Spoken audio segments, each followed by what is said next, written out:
आज आपण एकदम हेल्दी व्हर्जनमधले गव्हाच्या पिठाचे बिस्किट बनवत आहोत. अगदी सोप्या पद्धतीमध्ये ही रेसिपी मी तुम्हाला दाखवून दिलेली आहे आणि हे बिस्किट आपण कोकोनट फ्लेवरचे बनवत आहोत.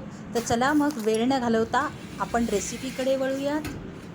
तर आपल्याला लागणार आहे गव्हाचे पीठ. एकदम घरगुती गव्हाचे पीठ आहे हे आणि त्यानंतर लागणार आहे ही 250 ग्रॅम हे पीठ घेतलेले आहे वजनी प्रमाणामध्ये.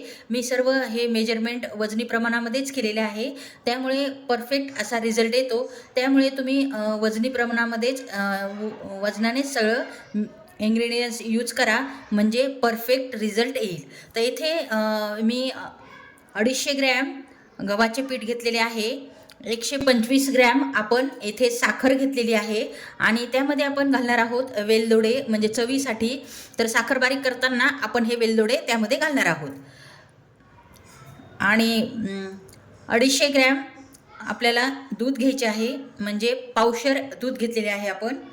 आणि त्यामध्ये आपण खोबऱ्याचा किस घालणार आहोत. त्यामुळे खोबरे हे खिसून घेतलेले आहेत. या जागी तुम्ही ड्रायफ्रूट किंवा तीळ पण यूज करू शकता. आणि येथे आपण 75 ग्रॅम तूप घेतलेले आहे. हे घरचे तूप आहे, शुद्ध. तर त्या चांगल्या तुपाचाच येथे यूज करा, म्हणजे बिस्किटची चव एकदम अप्रतिम अशी लागते. तर येथे 80 डिग्रीला 10 मिनिटासाठी आपण ओव्हन प्रीहीट करून घेऊयात. तर तो ओव्हन प्रीहीट होत आहे तोपर्यंत आपण बिस्किटचं बॅटर तयार करून घेऊयात. हे साखर घेतली आहे ती आपल्याला बारीक करून घ्यायची आहे. आणि वेलदोडे पण मी त्यामध्येच घालणार आहे. वेगळे बारीक करायची काहीच गरज नाही, यामध्येच आपण वेलदोडे घालणार आहोत. मिक्सरला बारीक करून घेऊयात. प्रथम येथे आपण बारीक साखर करून घेतलेली आहे, पिठी साखर तयार केलेली आहे. प्रथम आपण साखर घालून घेणार आहोत. 1/4 टीस्पून आपण येथे बेकिंग सोडा घातलेला आहे. त्यानंतर बेकिंग पावडर आपण घालणार आहोत. बेकिंग पावडर तुम्ही कोणत्याही कंपनीची यूज करू शकता. 1/4 टीस्पून आपण बेकिंग पावडर घेतलेली आहे. हाफ चमचा अमोनिया घालणार आहोत. तर त्यानंतर आपण इथे तूप घालणार आहोत. येथे 75 ग्रॅम तूप आहे. त्यानंतर आपण हे मिक्स करून घेणार आहोत.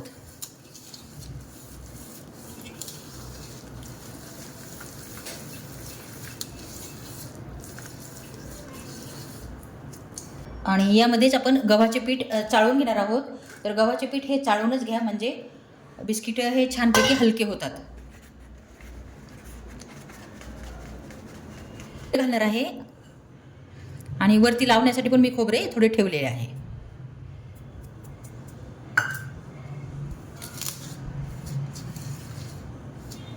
आणि अशा प्रकारे सर्व मिक्स करून घ्यायचे आहे.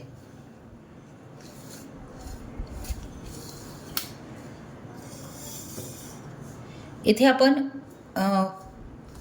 पावशेर दूध घेतलेले आहे आणि आपण ते थोडे थोडे घालणार आहोत.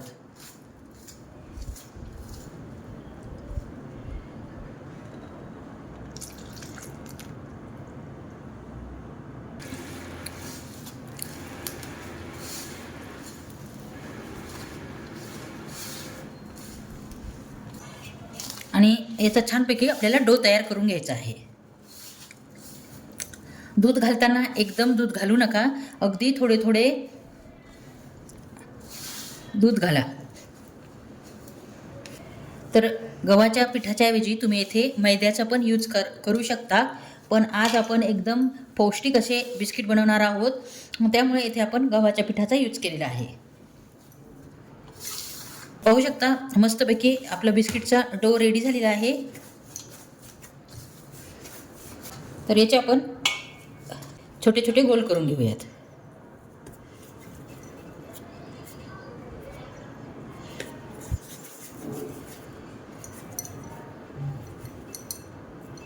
हे पहा, अशा प्रकारचे आपल्याला छोटे छोटे गोल तयार करून घ्यायचे आहेत.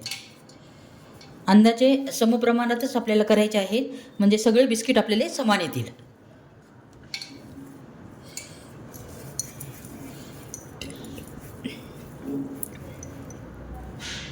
तर पाहू शकता पूर्ण डोचे आपण गोल गोल राऊंड करून घेतलेले आहेत. तर आता आपण बिस्किट ट्रेमध्ये बिस्किट सेट करून ठेवूयात.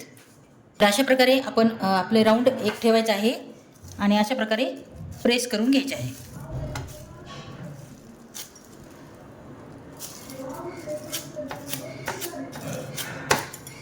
मी वाटीला कॅरीबॅग लावली आहे आणि त्यांनी आपण प्रेस करून घेणार आहोत.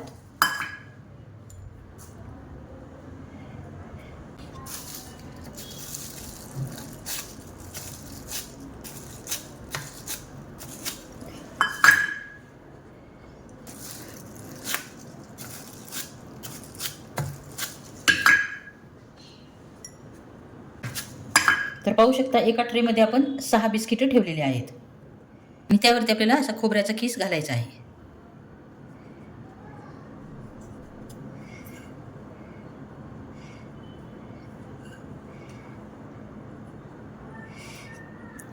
मला इथे खोबऱ्याच्या फ्लेवरचे बनवायचे आहे, नारळाच्या फ्लेवरचे, त्यामुळे मी इथे खोबऱ्याच्या खिसचा यूज केलेला आहे. येथे तुम्ही तीळ किंवा ड्रायफ्रूट कोणतेही घालू शकता. आणि त्यानंतर आपण अशा प्रकारे प्रेस करून घेणार आहोत. ट्रे रेडी झालेला आहे. आता आपण दुसरा ट्रे तयार करून घेऊयात. या 2 ट्रेमध्ये जितके बसतील तितके मी करणार आहे आणि त्यानंतर राहिलेले मी बाकीचे हे बिस्किट बेक झाल्यानंतर ठेवणार आहे बेक करण्यासाठी. आता आपले हे दोन्ही पण ट्रे रेडी झालेले आहेत. हा एक ट्रे आणि हा एक ट्रे. तर चला मग आता ओव्हनमध्ये हा ट्रे ठेवून घेऊयात.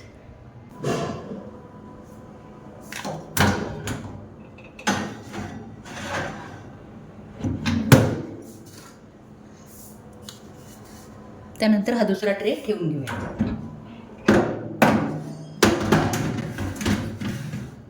160 सेल्सिअसला 16 मिनिटासाठी आपण हे बिस्किट बेक करून घेऊयात. बिस्किटे बेक होत आहेत तोपर्यंत आपण राहिलेले बिस्किटे बेक करून घेऊयात. पहिली बॅच ओव्हनमध्ये बेक होत आहे तोपर्यंत आपण हे दुसरे बिस्किटं रेडी करून ठेवलेले आहेत. तर पाहू शकता मस्तपैकी बिस्किट बेक झालेले आहेत. तर पाहू शकता मस्तपैकी आपले बिस्किट बेक झालेले आहे. तर आपण हे काढून घेऊयात.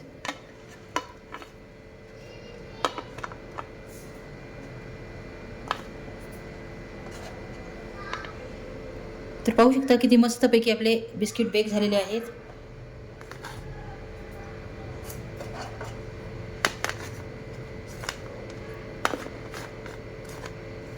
तर पाहू शकता हे पण छानपैकी आपले बेक झालेले आहेत. बिस्किटं हे रेडी झालेले आहेत. पाहू शकता हे सुद्धा बेक झालेले आहेत.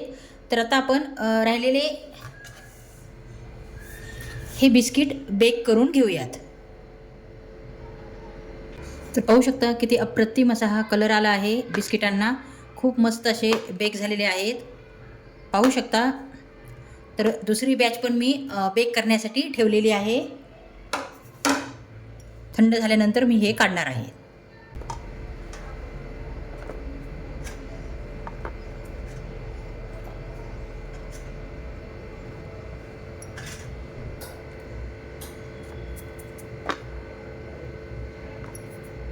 तर राहिलेले बाकीचे बिस्किट आपण बेक करून घेऊयात. तर पाहू शकता आपले एकदम मस्त असे गव्हाचे बिस्किट रेडी झालेले आहेत. पाहू शकता किती मस्त अप्रतिम असे वाटत आहेत. पाहता क्षणीच खावेसे वाटत आहेत. पूर्ण आपले एवढे बिस्किट झाले आहेत. पाव किलोमध्ये आपण भरपूरसे बिस्किट आपण बनवलेले आहेत.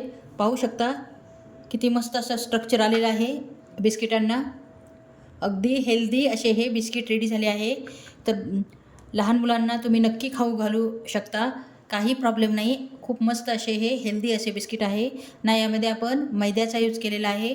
तर आपण हे बिस्किट गव्हाच्या पिठापासून हेल्दी असे बिस्किट बनवलेले आहेत आणि होममेड असे आपण बिस्किट बनवले आहेत. पाहू शकता एकदम रेडी झालेले आहेत. कोकोनट बिस्किट बेक झालेले आहेत. पाहताच की तुमच्या लक्षात आलं असेल खूप मस्त टेस्टीला आहे. खूप भारी झालेले आहेत आणि पाहू शकता आतमध्ये पण किती मस्त स्ट्रक्चर आलेलं आहे. खूप मस्त हेल्दी असे हे बिस्किट रेडी झालेले आहेत. पाहू शकता मस्तपैकी बेक झालेले आहेत आणि खूप मस्त बिस्किटाची रेसिपी आहे. नक्की तुम्ही ही रेसिपी करून पहा. खूप मस्त रेसिपी आहे आणि हेल्दी व्हर्जनमधले आपण हे बिस्किट रेडी केलेले आहेत. पाहू शकता. तर तुम्हाला कशी वाटली रेसिपी? ही रेसिपी आवडली असेल तर चॅनलला नक्कीच सबस्क्राईब करा. तुमच्या सबस्क्राईब केल्यामुळे मी प्रत्येक वेळेला नवीन नवीन व्हिडिओ घेऊन येत जाईल आणि मला एक मोटिवेशन होते की सर्वांना व्हिडिओ आवडले तर मी छान छान व्हिडिओ तुमच्यासाठी नक्की घेऊन येत जाईल. तर कशी वाटली रेसिपी हे मला कमेंट्स बॉक्समध्ये नक्की कळवा. तर तुम्हाला या गव्हाच्या बिस्किटाची रेसिपी कशी वाटली? जर तुम्हाला ही रेसिपी आवडली असेल तर चॅनलला लाईक करा, सबस्क्राईब करा आणि व्हिडिओ शेअर करा फ्रेंड्सला, नातेवाईकांना. जर तुम्हाला ही रेसिपी आवडली तर नक्की तुम्ही ट्राय करून बघा. पण फार मस्त असे बिस्किटं रेडी झालेले आहेत. पाहू शकता खाताक्षणीच खावेसे वाटत आहेत. खूप मस्त असे हे बिस्किट रेडी झालेले आहेत. जर तुम्हाला ही रेसिपी आवडली असेल तर चॅनलला लाईक करा, सबस्क्राईब करा. पुन्हा भेटू अशाच एका छानशा हेल्दी रेसिपीसोबत. तोपर्यंत नमस्कार.